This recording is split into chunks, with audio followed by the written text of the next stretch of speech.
हरे कृष्णा। आज की वीडियो में हम आपको सुनाएंगे बैसाख मास की पूर्णिमा यानी बैसाख पूर्णिमा की कथा। इसे बैसाख के दिन सुनने से व्यक्ति को पापों से छुटकारा मिलता है, साथ ही सुख समृद्धि में वृद्धि होती है। माँ लक्ष्मी की कृपा से धन लाभ के योग बनते हैं। हर साल बैसाख पूर्णिमा को भक्त साथ ही साथ मनाते हैं, क्योंकि बैसाख पूर्णिमा के दिन स्नान दान करने से अक्षय पुण्य की प्राप्ति होती है। बैसाख महीने के पूर्णिमा के दिन ही भगवान बुद्ध का जन्म हुआ था। कहा जाता है कि बैसाख पूर्णिमा के दिन ही भगवान को धर्म की प्राप्ति भी हुई थी। इस दिन सत्यनारायण भगवान की कथा का आयोजन करने से घर में सुख शांति और समृद्धि आती है। साथ ही व्रत करके चंद्रमा की पूजा करने से कुंडली का चंद्र दोष मिटता है। इस दिन गंगा यमुना आदि पवित्र नदियों में स्नान दान अवश्य करना चाहिए। पूर्णिमा तिथि पर श्री हरि संग माँ लक्ष्मी की पूजा अर्चना करने का विशेष विधान है। इससे भक्तों की हर मनोकामनाओं को भगवान श्री हरि विष्णु दुगना करते हैं। साथ ही इस बैसाख पूर्णिमा का व्रत करने से व्यक्ति को सभी दुखों और कष्टों से मुक्ति मिलती है। आपसे प्रार्थना है कि ये कथा अंत तक अवश्य सुने, क्योंकि अधूरी कथा सुनने से पाप लगता है। और कथा शुरू होने से पहले सब्सक्राइब करके कमेंट में एक बार दिल से जय श्री लक्ष्मी नारायण अवश्य लिखें। भगवान श्री हरि विष्णु और माता लक्ष्मी इस कथा को बैसाख पूर्णिमा के दिन सुन रहे सभी भक्तों की सारी मनोकामनाएं पूरी करें, उनका जीवन धन्य धान्य सुख समृद्धि से भरे। तो आइए अब शुरू करते हैं बैसाख पूर्णिमा 2025 की कथा। तो प्रेम से बोलिए श्री गणेशाय नमः। ओम श्री गणेशाय नमः। बोलिए लक्ष्मी नारायण भगवान की जय। बोलिए कृष्ण भगवान की जय। द्वापर युग में एक बार माता यशोदा ने अपने पुत्र भगवान श्री कृष्ण से कहा, हे कृष्ण, तुम संसार के रचयिता और पालन करता हो। आज मुझे कोई ऐसा उपाय बताओ जिसे करने से स्त्रियों को सौभाग्य की प्राप्ति हो, साथ ही उनकी सभी मनोकामनाएं पूर्ण हो।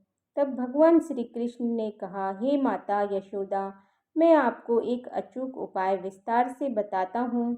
स्त्रियों को सौभाग्य की प्राप्ति के लिए 32 पूर्णमासियों का व्रत करना चाहिए। इस धरती पर एक राजा ने, जिनका नाम चंद्रहास था, वे अनेक प्रकार के रत्नों से परिपूर्ण कांतिका नामक नगरी पर राज्य करते थे। उसी नगरी में एक धनेश्वर नामक ब्राह्मण था, जिसकी स्त्री अति सुशील और रूपवती थी। उस ब्राह्मण के घर में धन धान आदि की कोई कमी नहीं थी, लेकिन उसकी कोई संतान न होने की वजह से वो सदा दुखी रहता था। एक दिन उस नगरी में एक तपस्वी आया। वो तपस्वी उस ब्राह्मण के घर को छोड़कर सभी के घरों से भिक्षा लेता था और अपना पेट भरता था। एक दिन तपस्वी भिक्षा का अन्न प्रेम पूर्वक एक नदी के किनारे बैठकर खा रहा था कि तभी धनेश्वर ब्राह्मण ने कहा, उसे योगी को ये सब कार्य करते देख लिया। धनेश्वर ब्राह्मण उस योगी के पास जाकर बोले, हे महात्मन, आप सभी के घरों से भिक्षा लेते हैं, लेकिन मेरे घर से आप कभी भिक्षा नहीं लेते, न ही आप कभी मेरे घर आते हैं। भला इसका कारण क्या है, क्या मैं जान सकता हूँ? तब योगी ने कहा कि निसंतान की घर की भीख पतितों के अन्न के तुल्य होती है, और ऐसे में जब पतितों को अन्न खाता है वो स्वयं भी पतित हो जाता है। क्योंकि तुम निसंतान हो, इसीलिए मैं तुम्हारे घर की भिक्षा नहीं लेता हूँ। योगी इस बात से धनेश्वर ब्राह्मण को बहुत अधिक दुख हुआ और वो उस योगी के पैरों पर गिर पड़ा और कहने लगा, हे महाराज, कृपा करके मुझे पुत्र प्राप्ति का उपाय बताएं। पुत्र न होने के कारण बेहद दुखी रहता हूँ। सब कुछ होते हुए भी मैं खुश नहीं हूँ। आप मेरे इस दुख को दूर करने का उपाय बताएं।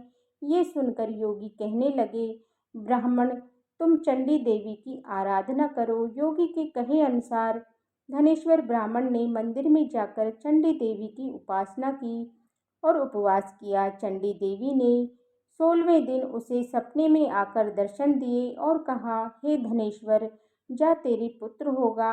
लेकिन वो 16 वर्ष की आयु तक ही जीवित रहेगा। लेकिन यदि तुम दोनों स्त्री पुरुष 32 पूर्णमासियों का व्रत करोगे तो वह दीर्घायु को अवश्य ही प्राप्त करेगा। प्रातःकाल उठकर के तुम उस स्थान के समीप ही जाना जहाँ एक आम का वृक्ष दिखेगा, उस पर चढ़कर एक फल तोड़कर शीघ्र ही अपने घर जाना और वह फल अपनी स्त्री को खिला देना। ऋतु स्नान के बाद वह स्वच्छ होकर भगवान शिव शंकर का ध्यान करके उस फल को खा लेगी। तब शंकर भगवान की कृपा से उसको पुत्र हो जाएगा। तब धनेश्वर ब्राह्मण ने ठीक वैसा ही किया जैसा चंडी देवी ने बताया और उसकी स्त्री गर्भवती हो गई। देवी माँ की कृपा से उन्हें एक अत्यंत सुंदर पुत्र प्राप्त हुआ जिसका नाम उन्होंने देवीदास रखा। दुर्गा जी की आज्ञा अनुसार धनेश्वर ब्राह्मण की पत्नी यानी देवीदास की माता ने 32 पूर्णमासियों का व्रत करना प्रारंभ कर दिया। 16 वर्ष तक लगते ही देवीदास की माता पिता को चिंता होने लगी कि कहीं उनके पुत्र की इस वर्ष प्राण ना चले जाएं। धनेश्वर ब्राह्मण ने देवीदास के मामा को बुलाया और कहा कि देवीदास 1 वर्ष तक काशी में जाकर विद्या अध्ययन करे, ऐसी हमारी इच्छा है। इसके साथ ही मैं तुम्हें चले जाओ और 1 वर्ष के बाद इसको वापस लौटा लाना।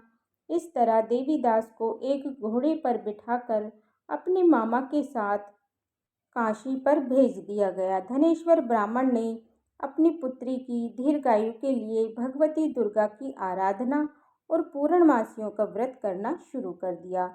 इस प्रकार 32 पूर्णमासियों का व्रत उसने पूरा किया। कुछ समय बाद मामा और भांजे देवीदास किसी नगर में रात बिताने के लिए ठहरे हुए थे। उसी दिन उस गांव में एक ब्राह्मण की कन्या का विवाह होने वाला था। जिस धर्मशाला में वर और उसकी बारात ठहरी हुई थी, वहीं देवीदास और उसके मामा भी ठहरे हुए थे। संयोग से कन्या को तेल आदि चढ़ाकर मंडप आदि का कृतज्ञ किया गया तो लगन के समय को धनुर्वाद हो गया। तब वर के पिता की नज़र देवीदास पर पड़ी और उन्होंने सोचा कि ये तो मेरे पुत्र के जैसे ही सुंदर है, क्यों ना इसी के साथ अपनी कन्या का लगन करा दूं और बाद में विवाह के अन्य कार्य मेरे लड़के के साथ पूर्ण हो जाएंगे। ऐसा सोचकर वर के पिता देवीदास के मामा के पास जाकर बोला कि तुम थोड़ी देर के लिए अपने भांजे को मुझे दे दो और उससे अपनी योजना तब उन्हें बताई। तब उसका मामा कहने लगा, जो कुछ भी मधुपरक जो कन्यादान के समय आदि मिले वो सब हमें दे दिया जाए तो ही मेरा भांजा इस बारात का दूल्हा बनेगा। ये बात वर के पिता ने स्वीकार कर ली और इस तरह से देवीदास का विवाह उस कन्या के साथ हो गया। पर पत्नी के साथ वो भोजन ना कर सका और अपने मन में सोचने लगा कि ना जाने ये कैसी स्त्री होगी, लड़के को ऐसा करना सही नहीं लगा और उसकी आंखों में आंसू आ गए। तब वधू ने पूछा कि आप इतने दुखी क्यों हैं। तब उसने सब बातें लड़के को बतला दी। तब कन्या कहने लगी कि अब हमारी शादी हो गई है, देव ब्राह्मण और अग्नि के सामने ही मैंने आपको अपना पति बनाया है, इसीलिए अब आप ही मेरे पति हैं। अब मैं आपकी ही पत्नी रहूंगी, किसी अन्य की नहीं। तब देवीदास ने कहा, ऐसा मत करिए, क्योंकि मेरी आयु कम है, मेरे बाद आपकी भला क्या गति होगी। इन बातों पर आप विचार जरूर कर लें। परंतु वह कन्या दृढ़ विचार वाली थी। वो बोली, जो गति आपकी होगी वही गति मेरी होगी। इसके बाद देवीदास और उसकी पत्नी दोनों ने भोजन किया और रात्रि में सोते रहे। प्रातःकाल देवीदास ने अपनी पत्नी को एक अंगूठी दी और एक रुमाल दिया और बोला, हे प्रिय, इसे लो और इसे संकेत समझकर सिरचित हो जाओ। यदि मैं जीवित रहा तो अवश्य वापस आऊँगा, वरना समझ लेना कि मेरा अंत हो गया है। प्रातःकाल जब शादी के बाद पूरा कार्य होने के बाद जब बाराती मंडप में आए तो कन्या ने अपने पिता से कहा कि मेरा पति नहीं है और पूरी बात अपने पिता को बतला दी और बारात वापस चली गई। इस प्रकार देवीदास काशी चला गया और कुछ समय बाद काल से प्रेरित होकर एक सर्प रात्रि के समय देवीदास को डसने के लिए वहां पर आया, परंतु देवीदास के माता पिता ने पूर्णमासियों का व्रत किया था, तो उसी व्रत के प्रभाव से सर्प देवीदास को काट न सका, क्योंकि पहले ही उसकी माता 32 पूर्णमासियों का व्रत पूर्ण कर चुकी थी। इस प्रकार मध्याह्न के समय काल वहां आकर स्वयं देवीदास के शरीर से उसके प्राणों को खींचने का प्रयत्न करने लगा, जिससे देवीदास मूर्छित होकर पृथ्वी पर गिर पड़ा। उसी समय माता पार्वती जी के साथ श्री शंकर जी वहां पर पधार गए। देवीदास को मूर्छित दशा में देखकर पार्वती जी ने भगवान शिव शंकर से कहा, ये वही बालक है जिसकी माता ने 32 पूर्णमासियों के व्रत किए थे।